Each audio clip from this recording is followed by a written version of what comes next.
Hello दोस्तों, नमस्कार। बात कर लेते हैं आज के दिन भर की सारी बड़ी खबरों की, जहां सबसे पहले आपको बताएंगे कनाडा ने अमेरिका के बजाय भारत से मिला लिया हाथ। जी हां, भारत के लिए तैयार करने लगा ढांचा। बताएंगे दोस्तों, अमेरिका की तरफ घुमा दिया पीठ और भारत की तरफ कर दिया मुंह। क्या है ये बहुत बड़ी जानकारी। उधर पुलवामा में सुरक्षा बलों को मिली बहुत बड़ी सफलता। आतंकवादी का सहयोगी हो गया गिरफ्तार, हथियार और विस्फोटक हुआ बरामद। वहीं गुजरात में ISIS का प्रचारक हुआ गिरफ्तार। आखिर करने क्या वाला था ये दोस्तों। वहीं हिंद महासागर में स्थिरता के लिए भारत म्यांमार ने मिलाया हाथ। 4 दिवसीय दौरे पर नेवी चीफ एडमिरल दिनेश के त्रिपाठी वहीं भारत के ग्रेट निकोबार प्रोजेक्ट को देखते ही दोस्तों उसके बारे में लगातार सुनने के बाद चीन ने बंगाल की खाड़ी में भेज दिया अपना जासूसी जहाज। बताएंगे कैसे भारत के इस ग्रेट निकोबार प्रोजेक्ट पर चीन ने गड़ा दी आंखें। तो वहीं बंगाल से चौंकाने वाली खबर सामने आई है, जहां पश्चिम बंगाल के फलता में फिर एक बार रीपोलिंग के आदेश दे दिए गए हैं। 21 मई को दोबारा डाले जाएंगे वोट। दोस्तों बताएंगे आने वाले हैं अब 24 मई को इसका नतीजा। जी हां दोस्तों, बंगाल में हुआ बड़ा बदलाव चुनाव और नतीजे को लेकर। जी हां दोस्तों, बेहतरीन से बेहतरीन जानकारी आपको विस्तार से बताने वाले हैं। बस आप वीडियो के अंत तक बने रहिएगा। और खबरों में आगे बढ़ने से पहले भारत की कूटनीति का दिल से समर्थन करते हैं तो वीडियो को लाइक करके, चैनल को सब्सक्राइब करके, बेल आइकन दबा के कमेंट में जय हिंद अवश्य कहिएगा। बात करते हैं पहली सबसे बड़ी खबर की, जहां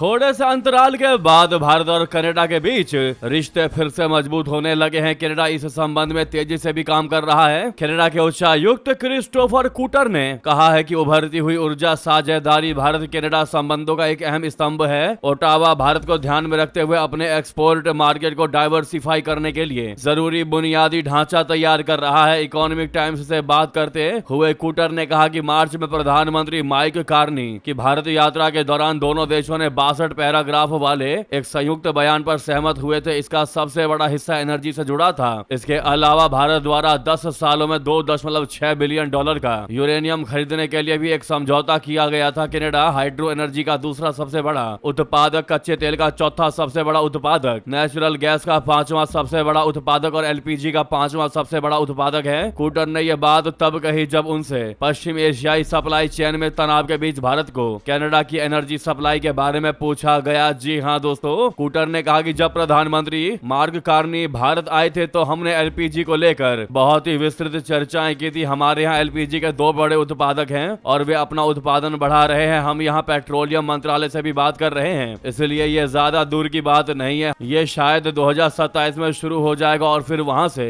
इसमें और बढ़ोतरी होगी। कनाडा के उच्चायुक्त ने कहा कि अगर हम LNG की बात करें तो हम थोड़े पीछे हैं। हम एक बड़े उत्पादक तो है लेकिन एक छोटे निर्यातक भी है। LNG निर्यात के मामले में हम दुनिया में 14वें नंबर पर हैं, लेकिन उत्पादन में 5वें पायदान पर हैं। अब सवाल दोस्तों ये आपके मन में जरूर आएगा कि भारत की तरफ क्यों देख रहा है कनाडा। तो आपको बता दें, कनाडा के दूत ने कहा कि कनाडा के 90% से ज्यादा कच्चे तेल का निर्यात अभी अमेरिका को होता है, लेकिन ओटावा अब अपने निर्यात को अलग अलग जगहों पर फैलाना चाहता है। कूटर ने कहा, जैसा कि मैंने कहा, हम दुनिया के चौथे सबसे बड़े उत्पादक है। ये भारी कच्चा तेल है, लेकिन भारत की रिफाइनरियां ही इसको प्रोसेस कर सकती है और यही कारण है दोस्तों कि भारत की तरफ देख रहा है कनाडा। उसका कहना है कि भारत के साथ हमारा व्यापार अभी काफी कम है, जिससे हम भारत के साथ अपना व्यापार बढ़ाना चाहते हैं। अब ऐसे समय में जहां लगातार दोस्तों अमेरिकी राष्ट्रपति ट्रम्प कनाडा को धमकियों पर धमकियां दे रहे हैं, इस बीच अमेरिका की तरफ पीट करके भारत से हाथ मिलाना, क्या लगता है आपको, क्या ट्रम्प को यह जानकारी आग बबूला कर सकता है? जो भी आपकी राय हो अवश्य कमेंट कीजिएगा। नेक्स्ट खबर की बात करते हैं, जहां दक्षिण कश्मीर के पुलवामा जिले के राजपोरा इलाके में सुरक्षा बलों ने एक संयुक्त अभियान के दौरान एक आतंकवादी के सहयोगी को गिरफ्तार किया है और उसके पास से हथियार और विस्फोटक सामग्री बरामद की है। आरोपी के खिलाफ मामला दर्ज कर लिया गया है। पुलिस के मुताबिक खुफिया जानकारी के आधार पर पुलिस सेना की 44 राष्ट्रीय राइफल्स और CRPF की 183वीं बटालियन की एक संयुक्त टीम ने पुलवामा के राजपोरा इलाके में नाथ रोड के पास खजबयार मोहल्ले में घेराबंदी और तलाशी अभियान चलाया। इस अभियान के दौरान मोहम्मद उमर मलिक नाम के एक संदिग्ध को हिरासत में ले लिया गया, जो काचीपोरा का रहने वाला है। अधिकारियों ने बताया कि उसके पास से एक पिस्तौल, एक मैगजीन, जिंदा कारतूस और 2 हैंड ग्रेनेड बरामद किए गए हैं। अधिकारियों के मुताबिक राजपोरा पुलिस स्टेशन में FIR नंबर 75/2026 के तहत आर्म्स एक्ट और गैर कानूनी गतिविधियां रोकथाम अधिनियम UAPA की संबंधित धाराओं के तहत मामला दर्ज कर लिया गया है और आगे की जांच जारी है। वहीं गुजरात के कच्छ जिले में पुलिस ने एक 32 वर्षीय व्यक्ति को गिरफ्तार दायर किया है, जिस पर सोशल मीडिया के जरिए ISIS की विचारधारा फैलाने का आरोप है। आरोपी की पहचान फकीर मोहम्मद ईसा गगड़ा के रूप में हुई है। पुलिस के मुताबिक वो इंस्टाग्राम, फेसबुक और व्हाट्सएप जैसे प्लेटफॉर्म पर अलग अलग नामों से कई अकाउंट चलाता था। इन अकाउंट्स के जरिए वो वीडियो, तस्वीरें और लिखित सामग्रियां साझा करता था जो कट्टरपंथी विचारधारा से प्रेरित थी। तो ये चल रहा है दोस्तों देश में, जहां पूर्व ISIS प्रमुख अबू बकर अल बगदादी से जुड़े सामग्रियां पोस्ट किया जा रहा था, भारत के युवाओं को भड़काने का प्रयास कर रहा था और उनको ISIS का गुलाम बनाने का प्रयास जारी था। जी हाँ, जहां समय रहते भारत की गुजरात पुलिस ने इसे धर दबोचा। जी हाँ दोस्तों, वहीं आपको बता दें, नेवी चीफ दिनेश त्रिपाठी जी का म्यांमार दौरा, हिंद महासागर में बढ़ेगी दोस्ती, ट्रेनिंग और सुरक्षा पर विशेष जोर। बता दें, समुद्र में चीन लगातार अपनी ताकत को बढ़ाने में लगा हुआ है और चीन की इसी हरकत को देखते हुए इंडियन नेवी ने कूटनीतिक तरीका अपनाया है। नौसेना प्रमुख एडमिरल दिनेश के त्रिपाठी ने अचानक म्यांमार जाने का प्लान किया और शनिवार सुबह वे म्यांमार पहुंच गए। एडमिरल दिनेश त्रिपाठी 4 दिनों तक म्यांमार में ही रहेंगे। इस दौरे का उद्देश्य भारत और म्यांमार के बीच रक्षा और समुद्री सहयोग को और मजबूत करना है। नेवी सूत्रों से मिली जानकारी के मुताबिक एडमिरल दिनेश त्रिपाठी म्यांमार के कमांडर इन चीफ जनरल ये विन ऊ, रक्षा मंत्री जनरल यू हटून आंग और म्यांमार नौसेना के commander in chief admiral Htein Win के साथ दोनों देशों की समुद्री सुरक्षा को लेकर खास बातचीत होगी। इस यात्रा में म्यांमार नौसेना के केंद्रीय नौसेना कमान, नौसेना प्रशिक्षण कमान और नंबर 1 बेड़े में कार्यक्रम और म्यांमार सशस्त्र बल फॉलन हीरोज युद्ध स्मारक पर पुष्पांजलि अर्पित करना शामिल है। इसके अलावा रक्षा सहयोग मामलों को कवर करेंगे, जिसमें समुद्री सुरक्षा, क्षमता निर्माण, क्षमता वृद्धि और प्रशिक्षण पर विशेष ध्यान दिया जाएगा। वहीं कैरेबियाई देशों के साथ मजबूत होंगे संबंध, जमैका, सूरीनाम और त्रिनिदाद जाएंगे जयशंकर जी। इन मुद्दों पर रहेगा फोकस। बता दें, भारत के विदेश मंत्री डॉक्टर जयशंकर जी 3 कैरेबियाई देशों की महत्वपूर्ण आधिकारिक यात्रा पर जाने वाले हैं। अपनी इस यात्रा के दौरान वो जमैका, सूरीनाम और त्रिनिदाद और टोबैगो का दौरा करेंगे। ये यात्रा 2 मई से शुरू होगी। इस दौरे का मुख्य उद्देश्य कैरेबियाई क्षेत्र के साथ भारत के द्विपक्षीय संबंधों को एक नए स्तर पर ले जाना है। अपनी यात्रा के पहले चरण में विदेश मंत्री जमैका पहुंचेंगे। यहां वो जमैका के शीर्ष नेतृत्व के साथ व्यापक चर्चा करेंगे। बैठक का मुख्य एजेंडा व्यापार, अर्थव्यवस्था और डिजिटल परिवर्तन जैसे क्षेत्रों में सहयोग को विस्तार देना होगा। जमैका में वो भारतीय समुदाय के लोगों से भी मुलाकात करेंगे। जमैका के साथ भारत के संबंध हमेशा से सौहार्दपूर्ण रहे हैं। ये यात्रा इन संबंधों को और अधिक मजबूती प्रदान करेगी। अपनी यात्रा के दूसरे पड़ाव में डॉक्टर जयशंकर जी सूरीनाम जाएंगे। सूरीनाम और भारत के बीच गहरे ऐतिहासिक और सांस्कृतिक जुड़ाव है। यहाँ वो कृषि, स्वास्थ्य और क्षमता निर्माण जैसे क्षेत्रों में चल रही परियोजनाओं की समीक्षा करेंगे। सूरीनाम के नेतृत्व के साथ होने वाली बैठकों में नई विकास साझेदारियों पर भी विचार विमर्श किया जाएगा। वहीं दौरे के अंतिम चरण में विदेश मंत्री जयशंकर जी त्रिनिदाद और टोबैगो पहुंचेंगे। यहाँ वो ऊर्जा सुरक्षा और आपदा प्रबंधन जैसे महत्वपूर्ण क्षेत्रीय और वैश्विक मुद्दों पर बातचीत करेंगे। त्रिनिदाद और टोबैगो कैरेबियाई क्षेत्र में भारत का एक प्रमुख आर्थिक भागीदार है। यहाँ होने वाली वार्ता का उद्देश्य द्विपक्षीय व्यापार को बढ़ाना और तकनीकी सहयोग को नई दिशा देना होगा। ऐसे में all the best Jaishankar ji comment में कह दीजिएगा। साथ ही साथ वहीं आपको बता दें, जहां लगातार भारत के ग्रेट निकोबार प्रोजेक्ट के बारे में चीन सुनकर उसकी हालत हो रही है खराब। अब इस प्रोजेक्ट पर अपने जासूसी जहाज को भेज दिया। जी हां दोस्तों, चीन ने बंगाल की खाड़ी में अपना जासूसी जहाज भेजा है। बता दें, चीन का एक जासूसी जहाज शी यान 6 हाल ही में बंगाल की खाड़ी में घुसा है। ये जासूसी जहाज इससे पहले मालदीव में ठहरा हुआ था। वहां से खाने पीने के साजो सामान को लेने के बाद फिर से अपने मिशन पर निकला है। चीन का ये जासूसी जहाज अंडमान और निकोबार द्वीप समूह से काफी करीब ऑपरेट कर रहा है। ऐसे में आशंका जताई जा रही है कि चीन के इस जासूसी जहाज से भारत के महत्वाकांक्षी ग्रेट निकोबार प्रोजेक्ट को खतरा पैदा हो सकता है। चीन भी अंडमान निकोबार द्वीप समूह के पास से एक नहर बनाने की योजना बना रहा है, जो दक्षिण चीन सागर को अंडमान सागर से जोड़ेगी। जी हाँ, open source intelligence Damien Simon ने एक्स पर लिखा कि मालदीव के माले में संभवतः अपनी आपूर्ति पूरी करने के बाद शी यान 6, जो कि भू भौतिकीय समुद्री अनुसंधान में सक्षम एक चीनी अनुसंधान पोत है, अब बंगाल की खाड़ी क्षेत्र में प्रवेश कर रहा है। उन्होंने एक तस्वीर भी शेयर किया है जिसमें चीनी जासूसी जहाज के समुद्री मार्ग को दर्शाया गया है। इसमें चीनी जासूसी जहाज को बंगाल की खाड़ी में भारत की मुख्य भूमि और अंडमान निकोबार द्वीप समूह के बीच से गुजरते हुए देखा जा सकता है। दोस्तों, बंगाल की खाड़ी भारत के लिए सामरिक, आर्थिक और भौगोलिक रूप से अत्यंत महत्वपूर्ण है, जो दक्षिण पूर्व एशिया से संपर्क का मुख्य मार्ग है। ये एक्ट ईस्ट पॉलिसी के तहत भारत को थाईलैंड, म्यांमार और इंडोनेशिया एशिया जैसे देशों से जोड़ती है और हिंद महासागर के माध्यम से वैश्विक व्यापार का अहम मार्ग है। बंगाल की खाड़ी भारत की पूर्व दिशा से सुरक्षा के लिए एक सुरक्षा कवच का काम करती है। ये मलक्का जलडमरू मध्य का प्रवेश द्वार है जो भारत के समुद्री व्यापार के लिए महत्वपूर्ण है। ये क्षेत्र खनिजों और मछली उत्पादन का एक बड़ा स्रोत है। यहाँ पर तेल और प्राकृतिक गैस के भंडार है जो भारत की ऊर्जा सुरक्षा के लिए काफी महत्वपूर्ण है। दोस्तों, हालांकि ग्रेट निकोबार प्रोजेक्ट के बारे में आप जानते ही होंगे, लगातार 2 दिन से हमने ये खबर कवर किया। अगर आप नहीं जानते तो आप इससे पहले वाली कल मॉर्निंग की वीडियो देख सकते हैं। वहीं आपको अगली खबर की बात करते हैं, जहां जर्मनी से नाराज ट्रंप ने 5000 अपने सैनिक बुला लिए वापस। जर्मन चांसलर ने कहा था ईरान ने अमेरिका की बेइज्जती की, अमेरिका की प्लानिंग भी बेकार है और यही वजह है कि अमेरिकी राष्ट्रपति ट्रंप ने जर्मनी को बड़ा झटका दे दिया। बता दें, अमेरिका ने जर्मनी से करीब 5000 सैनिक हटाने का फैसला किया है। अमेरिकी रक्षा मंत्रालय के मुताबिक यह प्रक्रिया अगले 6 से 12 महीनों में पूरी हो जाएगी। ये कदम सीधे तौर पर अमेरिकी राष्ट्रपति डोनाल्ड ट्रंप और जर्मन चांसलर फ्रेडरिक मर्ज के बीच बयानबाजी के बाद सामने आया है। मर्ज ने पिछले महीने एक कार्यक्रम के दौरान कहा था कि अमेरिका के पास कोई अच्छी प्लानिंग नहीं है, उसे पता ही नहीं है कि वो इस जंग से बाहर कैसे निकलेगा। उन्होंने कहा कि ईरान बातचीत को टालने में माहिर है और अमेरिका को बिना नतीजे के इस्लामाबाद तक आना जाना पड़ा। इससे अमेरिका को ईरान के सामने अपमानित होना पड़ा। इससे ट्रंप नाराज हो गए थे। उन्होंने मर्ज को लेकर कहा कि वे बहुत खराब काम कर रहे हैं। उनको लगता है कि ईरान के पास परमाणु हथियार होना अच्छी बात है, उन्हें हकीकत की समझ नहीं है। बीबीसी के मुताबिक दिसंबर तक जर्मनी में 36,000 से ज्यादा अमेरिकी सैनिक तैनात थे। ये संख्या जापान के बाद दूसरी सबसे बड़ी तैनाती है, जहां करीब 55,000 अमेरिकी सैनिक मौजूद हैं। इसके अलावा इटली में करीब 12,000 और ब्रिटेन में लगभग 10,000 अमेरिकी सैनिक तैनात हैं। जर्मनी में अमेरिकी सैन्य ठिकाने लंबे समय से यूरोप में अमेरिका की रणनीतिक मौजूदगी का अहम हिस्सा रहे हैं। हालांकि अमेरिका और यूरोपीय देशों के बीच ईरान को लेकर तनाव बढ़ा हुआ है। यूरोपीय देशों ने ईरान जंग में ट्रंप का साथ देने के लिए कई बार इनकार किया है, जिसके बाद ट्रंप आरोप लगाते आए हैं कि यूरोपीय देश केवल कागजी शेर है क्योंकि समय पर वो कभी काम नहीं आते। इसी बीच ट्रंप ने इटली और स्पेन से भी सैनिक हटाने का संकेत दिया है। उनका कहना है कि ये देश ईरान के खिलाफ अमेरिका का साथ नहीं दे रहे हैं, जिससे नाटो के भीतर मतभेद बढ़ते दिखाई दे रहे हैं। वहीं आपको बता दें दोस्तों, क्या यूएई के कंधे पर बंदूक रखकर ओपेक को खत्म करना चाहता है अमेरिका? क्या है डोनाल्ड ट्रंप की ऑयल कूटनीति? आपको बता दें,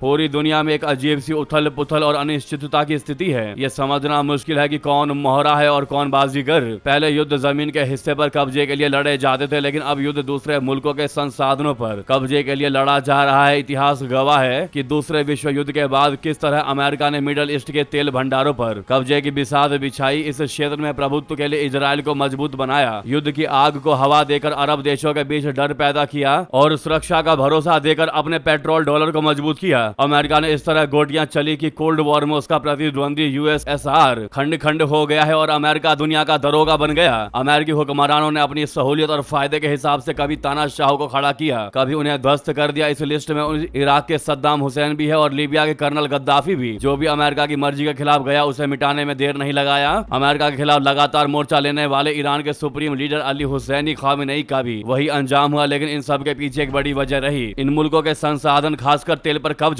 ईरान युद्ध भी उसी स्क्रिप्ट का हिस्सा है। अमेरिकी राष्ट्रपति ट्रंप मिडल ईस्ट में ऑयल प्रोडक्शन, मार्केट और सप्लाई चेन पर कंट्रोल करने की रणनीति पर आगे बढ़ रहे हैं। ऐसे में ईरान में उन्हें कितनी कामयाबी मिलेगी, इस सवाल का जवाब भविष्य के गर्भ में है। लेकिन अरब वर्ल्ड बुरे तरीके से आपस में ही उलझ गया है और अब टूटता और बिखरता दिखाई दे रहा है। वहीं ओपेक से यूएई बाहर निकल चुका है। ओपेक के 2 बड़े खिलाड़ी, पहला ईरान अपने वजूद के लिए लड़ रहा है तो दूसरा यूएई इससे बाहर निकल चुका है। सऊदी अरब अपनी सुरक्षा के लिए अमेरिका पर निर्भर है, इसीलिए सऊदी के हुक्मरान वही करने को मजबूर है जो राष्ट्रपति ट्रंप चाहेंगे। कभी दुनिया के तेल संसाधनों पर कब्जे के लिए ओपेक की छतरी तानी गई थी, अब उसी ओपेक के बिखराव की स्क्रिप्ट तैयार कर दुनिया के तेल संसाधनों पर दोबारा कब्जे की कहानी राष्ट्रपति ट्रंप ने तैयार कर ली है। आज की तारीख में अमेरिका दुनिया में सबसे अधिक कच्चे तेल का उत्पादन करता है, लेकिन ऑयल सप्लाई चेन और मार्केट पर ओपेक का जो पलड़ा है वो भारी है और यही वजह है कि अमेरिका ओपेक को नेस्त नाबूद बर्बाद कर देना चाहता है, जैसा कि वो करता भी दिखाई दे रहा है। दोस्तों, तो यह है पूरी कहानी डोनाल्ड ट्रंप की ऑयल कूटनीति, जो वो यूएई के कंधे पर बंदूक रखकर ओपेक को खत्म करना चाहता है।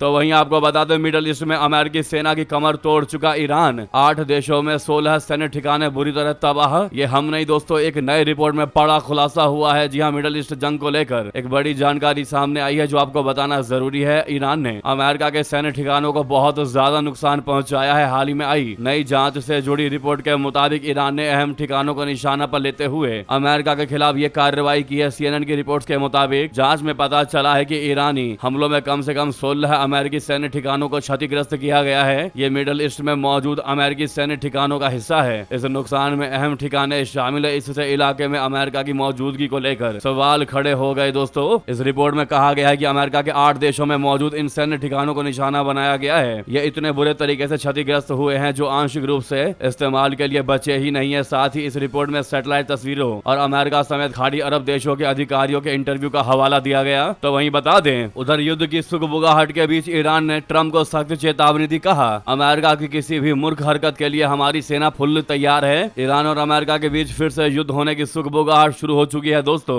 ऐसा इसलिए क्योंकि हाल ही में ईरान के सेना हेडक्वार्टर के चीफ मोहम्मद जाफर असदी ने एक अहम बयान दिया। इसमें कहा गया है कि अमेरिका किसी भी समझौते या डील को लेकर ईमानदार नहीं है। फार्स न्यूज एजेंसी के मुताबिक असद ने अमेरिकी अधिकारियों को लेकर कहा है कि उनके बयान काफी गंभीर सवाल खड़े करते हैं। इसके अलावा उन्होंने कहा है कि अमेरिका के बयान मीडिया के हिसाब से दिए जा रहे हैं। उनका मकसद सिर्फ तेल की कीमतों की गिरावट को रोकना है। इससे तेल को लेकर जो हालात बने हैं उनसे बाहर निकलना है। जी हाँ, इसके अलावा उन्होंने चेताते हुए कहा है कि ईरान की सेना पूरे तरीके से अलर्ट है। किसी भी निपटने में तेहरान की सेना सक्षम है। उन्होंने स्पष्ट रूप से कहा है कि अमेरिका की किसी भी नई हरकत और मूर्खता का जवाब देने के लिए हम और हमारी सेना पूरे तरीके से तैयार हैं। ईरान की तरफ से यह बयान ऐसे वक्त में आया है जब अमेरिका के राष्ट्रपति ट्रंप ने शुक्रवार को तेहरान के प्रस्ताव को नकार दिया। ट्रंप ने अपने बयान में कहा है कि ईरान की तरफ से रखी जा रही शर्तें स्वीकार नहीं की जाएंगी। इसके अलावा ट्रंप ने ईरान के नेतृत्व को बिखरा हुआ और बटा हुआ करार दिया। वहीं उधर ईरान ने एक बार फिर सख्त कदम उठाते हुए इजराइल के लिए जासूसी के आरोप में 2 लोगों को फांसी की सजा दे दी। ये कार्रवाई ऐसे समय में हुई जब इलाके में तनाव पहले से ही बना हुआ है। इन दोनों पर देश की अहम और संवेदनशील जानकारी बाहर पहुंचाने का आरोप था, जिसे कोर्ट ने गंभीर माना और सजा सुना दी। न्यूज एजेंसी राइटर्स के मुताबिक इनमें से एक शख्स पर इस्फहान प्रांत में मौजूद नतांज परमाणु साइट के आसपास से खुफिया जानकारी जुटाने का आरोप था। ईरान की न्यायपालिका ने कहा कि दोनों को इजराइल और उसकी खुफिया एजेंसी मोसाद के साथ सहयोग का दोषी पाया गया, जिसके बाद उन्हें फांसी दे दी गई। यही वजह है कि इस पूरे मामले को ईरान में बड़ी सुरक्षा कार्रवाई के तौर पर देखा जा रहा है। दोस्तों, उधर बता दें, जाते जाते बांग्लादेश को खसरा की बीमारी दे गए मोहम्मद यूनुस। 32,000 से अधिक मामले, 250 मौतें। बता दें, बांग्लादेश इस समय खसरे बोले तो मिजल्स की बीमारी गंभीर महामारी से जूझ रहा है। मार्च मध्य से अब तक देश में 32,000 से अधिक संदिग्ध मामले और 250 से ज्यादा मौतें दर्ज की गई हैं, जिनमें अधिकांश छोटे बच्चे शामिल है। रिपोर्ट के मुताबिक इस प्रकोप के चलते देश भर के अस्पतालों में अफरा तफरी का माहौल है। पिछले महीने ढाका के संक्रामक रोग अस्पताल में बच्चों की भारी भीड़ उमड़ पड़ी। कई बच्चे सांस लेने के लिए संघर्ष करते दिखाई दिए, जबकि कुछ निढाल अवस्था में पड़े थे। बेड की कमी के कारण कई मरीजों का इलाज फर्श पर करना पड़ा। दोस्तों, 2024 में व्यापक विरोध प्रदर्शनों के बाद पूर्व प्रधानमंत्री शेख हसीना के सत्ता से हटने के बाद मोहम्मद यूनुस के नेतृत्व वाली अंतरिम सरकार बनी थी। रिपोर्ट में आरोप लगाया गया है कि इस सरकार के 18 महीने के कार्यकाल में वैक्सीन कवरेज व्यवस्था बुरे तरीके से प्रभावित हुई। रिपोर्ट के मुताबिक सितंबर 2025 में अंतरिम सरकार ने यूनिसेफ के माध्यम से वैक्सीन खरीद की व्यवस्था समाप्त कर खुली निविदा प्रणाली लागू कर दी। इस प्रक्रिया में सरकार आपूर्तिकर्ताओं से बोलियां मंगाती है और प्रस्तावों का मूल्यांकन कर ऑर्डर देती है। यूनिसेफ ने इस कदम का कड़ा विरोध किया था और चेतावनी दी थी कि इससे टीकाकरण व्यवस्था बाधित हो सकती है तथा महामारी फैल सकती है। लेकिन उसके बावजूद भी, यूनिसेफ की चेतावनी के बावजूद भी नहीं माने मोहम्मद यूनुस। यानी कि आज जितने भी इससे ग्रसित है, यानी 32,000 लोग ग्रसित और 250 की जो मौतें हुई है, ये सारे के सारे सिर्फ मोहम्मद यूनुस के देन है। इस पर आपकी जो भी राय हो दोस्तों अवश्य कमेंट करके बताइएगा। वहीं आपको बता दें, ताइवान और चीन की कूटनीति में एक नया अध्याय देखने को मिला। चीन के विरोध के बावजूद नहीं माने ताइवान के राष्ट्रपति अब करेंगे एस्वातिनी का दौरा, दोस्ती और ताकत का दे दिया संदेश। जी हां, ताइवान के राष्ट्रपति लाई चिंग-टे शनिवार को अफ्रीका के छोटे राष्ट्र एस्वातिनी में पहुंचे हैं। ये यात्रा मूल रूप से 22 अप्रैल को तय थी, लेकिन कई देशों ने चीन के दबाव में उड़ान की अनुमति वापस ले ली थी। लाई ने अपने सोशल मीडिया पोस्ट में कहा कि उनका यह दौरा ताइवान और एस्वातिनी के लंबे समय से चले आ रहे दोस्ताना संबंधों को सुदृढ़ करने के लिए किया गया है। उन्होंने ये भी स्पष्ट किया कि ताइवान, जो कि एक स्वतंत्र लोकतंत्र है और जिसे चीन अपना हिस्सा मानता है, बाहरी दबाव से वो कभी नहीं हारेगा। ताइवान के अधिकारियों ने बताया कि उनकी उड़ान की अनुमति सेशेल्स, मॉरिशस और मेडागास्कर द्वारा रद्द कर दी गई थी। अधिकारियों ने इसे चीन के कड़े आर्थिक और कूटनीतिक दबाव का परिणाम बताया। लाई ने फेसबुक पर लिखा कि उनकी यात्रा कूटनीतिक और राष्ट्रीय सुरक्षा टीमों की सावधानीपूर्ण योजना के बाद ही संभव हो सकी। उनका मानना है कि ये दौरा आर्थिक, कृषि, सांस्कृतिक और शैक्षिक सहयोग को और बढ़ाएगा। तो वहीं आपको बता दें, इजराइल ने यूएई को भेजा ड्रोन्स को भाप बनाकर तबाह करने वाला हथियार। जी हां दोस्तों, ईरान पर अमेरिका और इजराइल के संयुक्त हमले के बाद से यूएई और इजराइल में राजनयिक संबंध स्थापित होने शुरू हो चुके हैं। जिस वक्त ईरान खाड़ी देशों पर हमले कर रहा था, उसी दौरान इजराइल ने यूएई को अपने न सिर्फ आयरन डोम एयर डिफेंस सिस्टम ही नहीं भेजा था, बल्कि एक एडवांस लेजर भी भेजा था। फाइनेंशियल टाइम्स के मुताबिक इजराइल ने यूएई को एक एडवांस्ड लेजर भेजा ताकि वो ईरान की मिसाइलों और ड्रोन से अपनी रक्षा कर सके। ऐसे में इन एडवांस्ड लेजर की तैनाती ने इजराइल और यूएई के बीच बड़े रक्षा सहयोग की शुरुआत कर दी। हालांकि सोचने विचार करने वाली बात यह है कि साल 2020 में अब्राहम अकॉर्ड्स के लिए अमेरिकी राष्ट्रपति ट्रंप के मध्यस्थ बनने से पहले तक इन देशों के बीच कूटनीतिक रिश्ते थे ही नहीं। हाल ही में बताया गया कि यह लेजर सिस्टम इजराइल के दोस्त होने का फायदा है। लगातार यूएई के साथ इजराइल के बढ़ते संबंध की वजह से यूएई को फायदा होता दिखाई दे रहा है और यही वजह है कि लगातार खाड़ी देशों के साथ ये भी खाड़ी देश यूएई उनसे अलग हो रहा है और पश्चिम से जुड़ रहा है, इजराइल से जुड़ रहा है। वहीं आपको बता दें,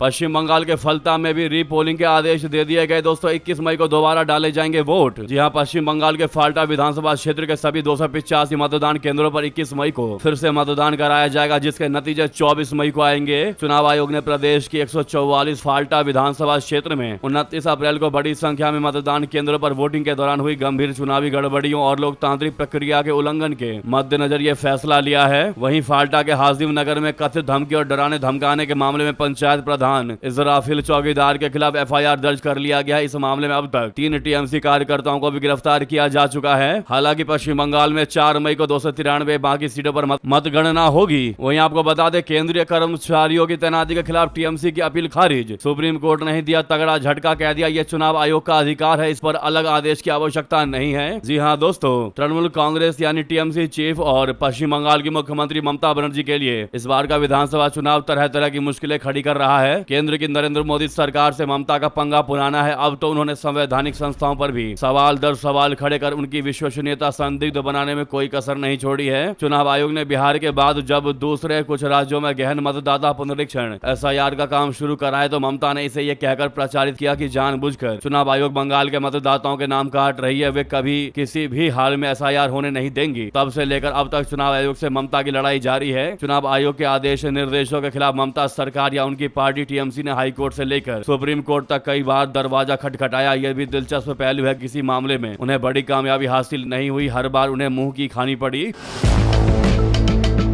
और अब वहीं शनिवार को सुप्रीम कोर्ट ने पश्चिम बंगाल में काउंटिंग सेंटर्स पर केंद्रीय और पीएसयूज कर्मचारियों की तैनाती के खिलाफ भी टीएमसी की आपत्ति को खारिज कर दिया। सुप्रीम कोर्ट ने कह दिया कि चुनाव आयोग को कोई आदेश नहीं दे सकते, यह चुनाव आयोग का अधिकार है, उन पर भरोसा करें। टीएमसी की ओर से सीनियर वकील कपिल सिब्बल ने कहा है कि हमें उनसे यानी चुनाव आयोग से न्याय मिलने की उम्मीद नहीं है। टीएमसी ने इससे पहले कलकत्ता हाईकोर्ट में अपील की थी। हाईकोर्ट ने आपत्ति खारिज करते हुए कहा था कि काउंटिंग स्टाफ की नियुक्ति चुनाव आयोग के अधिकार क्षेत्र में आती है, इसमें कोई अवैधता नहीं है। पूरा मामला आपको बताते हैं। दरअसल चुनाव आयोग ने 13 अप्रैल को एक सर्कुलर जारी किया था, जिसके मुताबिक मतगणना की हर टेबल पर सुपरवाइजर या असिस्टेंट में से कम एक कर्मचारी केंद्र सरकार या पब्लिक सेक्टर, बोले तो पीएसयू का होना अनिवार्य है। जिस पर टीएमसी ने आरोप लगा दिया कि केंद्र सरकार के कर्मचारी बीजेपी के प्रभाव में काम कर सकते हैं, इसीलिए राज्य सरकार के कर्मचारियों की भी इसमें नियुक्ति की जाए। टीएमसी ने यह शिकायत चुनाव आयोग से भी की थी, जिस पर यह सुनवाई के बाद सुप्रीम कोर्ट ने तगड़ा झटका दे दिया टीएमसी के ममता बनर्जी को, जहां लगातार ममता को इस बार झटकों पर झटका लग रहा है दोस्तों। और एग्जिट पोल ने पहले ही ममता बनर्जी को झटका दे रखा है, जिसमें लगातार भारतीय जनता पार्टी परचम लहराती नजर आ रही है। आपका इस पर क्या कथन है, क्या कहना है, कमेंट करके अवश्य बताइएगा। लगे हाथों वीडियो को लाइक करके, चैनल को सब्सक्राइब करके, बेल आइकन दबा के कमेंट में जय हिंद कह दीजिएगा। मिलता अगली बड़ी खबर में। यहाँ तक बने रहने के लिए आप सभी का बहुत बहुत धन्यवाद, बहुत बहुत आभार। जय हिंद, जय भारत।